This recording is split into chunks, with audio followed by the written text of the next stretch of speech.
Kasus meninggalnya Dr. Ica mengguncang nurani publik. Ironinya, di saat pasien yang ditanganinya berhasil diselamatkan, sang dokter justru kehilangan nyawanya setelah diduga mengalami intimidasi oleh 3 anggota DPRD saat bertugas. Di tengah duka mendalam, keluarga korban pun mengungkap korban sempat menulis surat wasiat dan memaafkan pihak yang dianggap menyakitinya. Peristiwa ini bukan hanya membuka dugaan pelanggaran hukum, namun juga memunculkan pertanyaan, sejauh mana perlindungan negara terhadap tenaga medis yang berada di garis terdepan pelayanan kesehatan.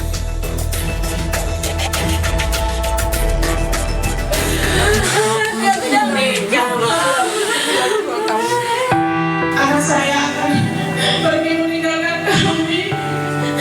Saya mencintai dia, saya sangat mengasihi dia. Dalam hidup saya tidak pernah terpikir, bahkan saya tidak pernah mimpi sekalipun hal ini akan terjadi pada kehidupan anak saya. Dia mau kembali ke Eva itu, dia tidak masih trauma untuk bertemu dengan 3 orang itu. Dia mengampuni 3 anggota yang ini, tetapi tidak dengan proses dugaan tindak pidana yang mereka lakukan. Dan artinya bahwa dengan adanya itu semoga tidak ada korban Ica-Ica yang lain. Ketika masuk ke ruangan IGD, saya melihat perdebatan telah berlangsung antara 2 rekan saya dan dokter. Sementara saya perintahkan Dinkes untuk tahan dulu sampai dengan masalah ini selesai. Pihak Leona harus memberikan konferensi pers terbuka kepada masyarakat dan kepada umum publik terkait masalah ini. Karena saat kejadian ternyata di rut RSU Leona juga ada di situ. Kalau memang itu kan sebagai pelanggaran kode etik, tentu pasti kita akan ada sanksinya. Kalau memang ada ditemukan unsur pidananya, mungkin itu kami akan melimpahkan atau rekomendasi kepada pihak yang berwajib. Kasus intimidasi terhadap petugas medis kembali terjadi. Dr. Ica, seorang dokter umum di salah satu rumah sakit swasta, tewas diduga akibat intimidasi 3 oknum DPRD. Hasil tes kejiwaan menyatakan korban mengalami stres tingkat tinggi. Dia tidak nikah, Mama.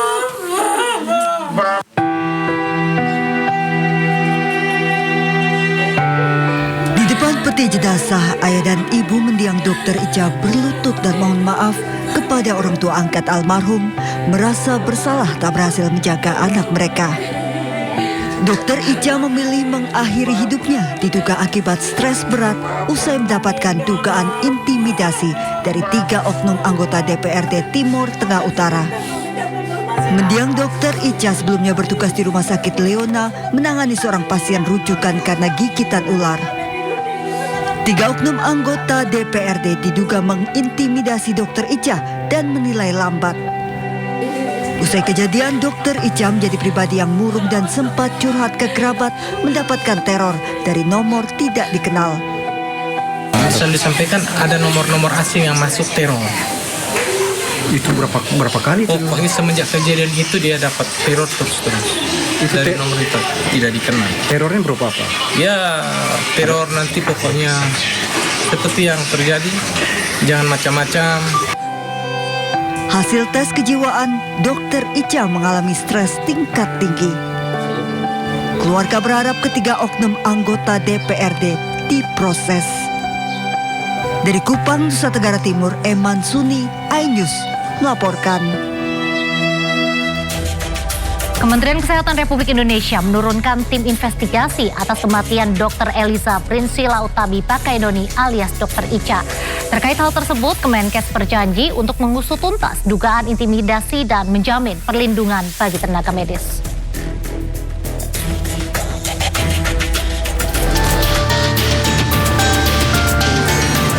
Kementerian Kesehatan Republik Indonesia menurunkan tim investigasi atas kematian Dr. Eliza Prinsila Utami Pakaidoni alias Dr. Ica. Kemenkes tak mau terburu-buru mengambil kesimpulan terkait dugaan intimidasi yang dilakukan 3 anggota DPRD Timur Tengah Utara. Namun akan disampaikan setelah proses investigasi tuntas. Dalam hal ini, Kemenkes memastikan akan mengusut dugaan intimidasi dan menjamin perlindungan bagi tenaga medis.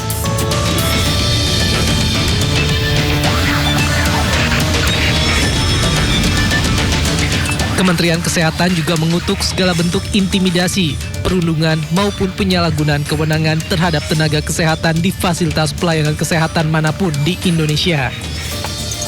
Investigasi akan dilakukan bersama pihak-pihak terkait untuk memastikan fakta secara objektif, transparan, dan akuntabel. Tim Liputan iNews melaporkan.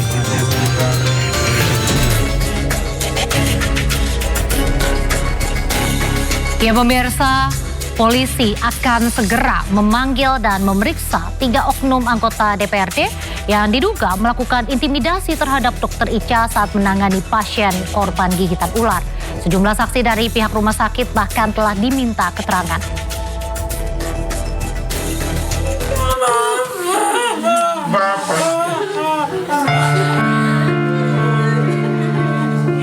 Penyidik Satreskrim Polres Timur Tengah Utara NTT hingga kini masih mendalami dugaan intimidasi terhadap mendiang Dr. Ica, dokter jaga di RSU Leona Keva Menano. Sejumlah saksi dari rumah sakit, tenaga kesehatan maupun pihak yang mengetahui kejadian tersebut telah dimintai keterangan oleh penyidik. Polisi menegaskan penanganan kasus akan dilakukan secara transparan. Penyidik akan segera memanggil 3 oknum anggota DPRD untuk dimintai keterangan terkait dugaan intimidasi hingga membuat Dr. Ica mengakhiri hidupnya. Terkait saksi-saksi, kami sudah memeriksa beberapa orang yang ada ketika peristiwa itu terjadi. Kedepannya kami juga akan memanggil ketiga anggota dewan tersebut untuk kami minta klarifikasi. Polres TTU menegaskan akan menyampaikan perkembangan penanganan kasus secara terbuka kepada publik. Dr. Ica mengakhiri hidupnya diduga akibat intimidasi dan teror yang diterimanya. Hasil tes kejiwaan menunjukkan korban menderita stres tingkat tinggi. Dari Timur Tengah Utara NTT Sefnat Besi, iNews melaporkan. Ibu kandung Dr. Ica, Nur Azizah, menceritakan kondisi terakhir anaknya yang tertekan sebelum ditemukan meninggal dunia. Keluarga tidak pernah membayangkan sang anak akan mengalami tekanan psikologis yang berujung kepada kematian. Saya sedang diintimidasi oleh anggota dewan. Saat ini saya sedang pilih mama. Saya sudah bekerja sesuai dengan SOP. Sambil menangis, ibu kandung Dr. Ica, Nur Azizah, menceritakan kondisi terakhir anaknya yang tertekan. Kepada ibunda, Dr. Ica bercerita mendapatkan intimidasi saat menangani pasien di rumah sakit. Sebelum meninggal, keluarga sudah berusaha menenangkan serta memberikan penguatan agar putrinya tetap tegar menjalani profesinya. Namun mereka tidak pernah menyangka tekanan yang dialami berakhir dengan kehilangan yang begitu mendalam. Ditunjuk-tunjuk mukanya, dia katakan bahwa kamu catat, saya anggota Dewan Komisi 3 yang membawahi Dinas Kesehatan dan bisa menghentikan operasional daripada rumah sakit ini. Sehingga anak saya ketakutan bagaimana kalau rumah sakit izin pelayanannya dibekukan. Itu yang menjadi beban berat dia. Ratusan pelayat terus berdatangan untuk menyampaikan bela sungkawa kepada dokter berusia 27 tahun tersebut. Usai misa, saat doa penutup berlangsung, tangis keluarga dan para pelayat kembali pecah. Kepergian Dr. Ica meninggalkan duka mendalam bagi keluarga, rekan sejawat, dan masyarakat yang mengenal dedikasi serta pengabdiannya sebagai tenaga medis. Anak saya akan pergi meninggalkan kami. Saya mencintai dia, saya sangat mengasihi dia. Dalam hidup saya tidak pernah terpikir, bahkan saya tidak pernah mimpi sekalipun hal ini akan terjadi pada kehidupan anak saya. Dari Kupang, Nusa Tenggara Timur, Eman Suni, iNews melaporkan.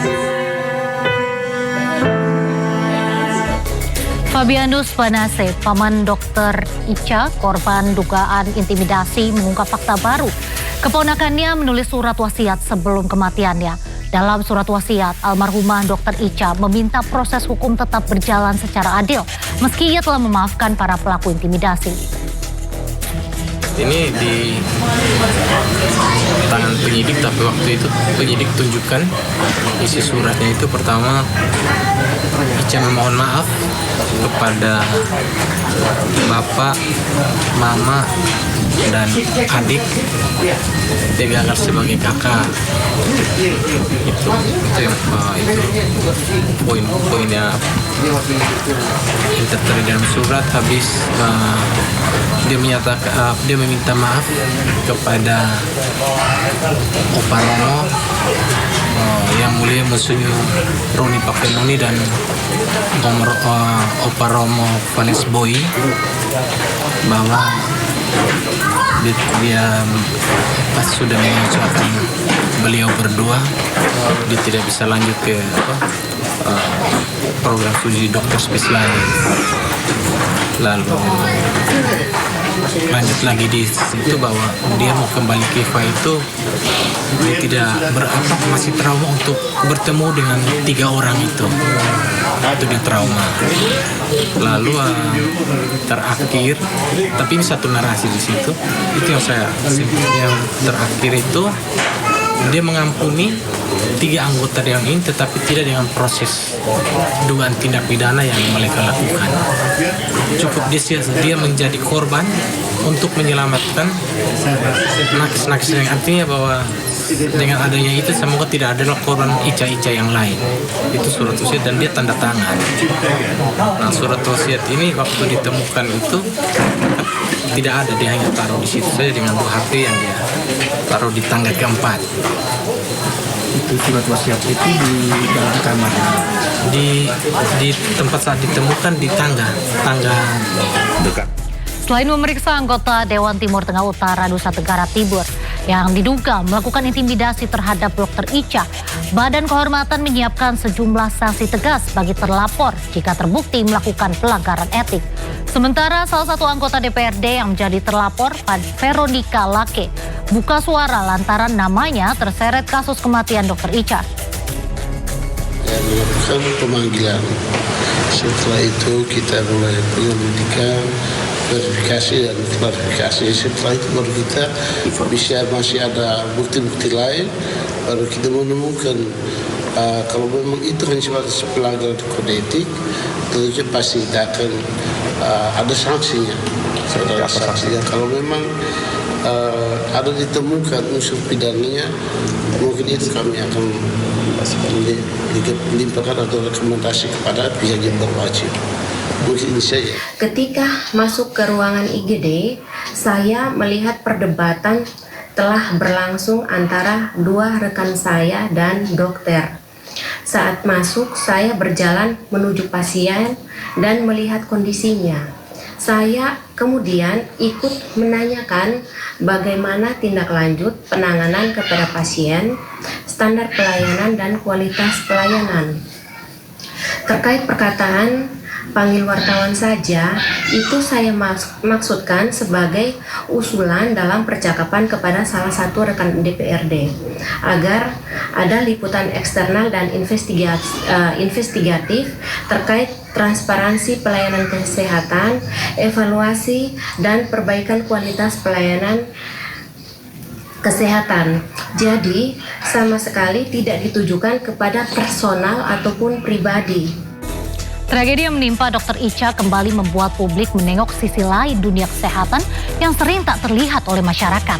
Di balik tugas menyelamatkan nyawa pasien, ternyata masih ada tekanan yang justru lebih sulit ditangani daripada kondisi pasien itu sendiri. Ketika tim investigasi dan penyelidikan mulai diturunkan, publik berharap yang dimakamkan hanyalah duka sementara, namun bukan rasa keadilan yang nyata.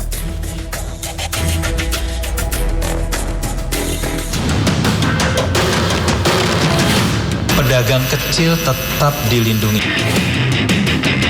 Bukan ngawur, nggak berpihak pada rakyat kecil. Masa orang nerima JHT, jaminan hari tua 50 juta, potong 15%.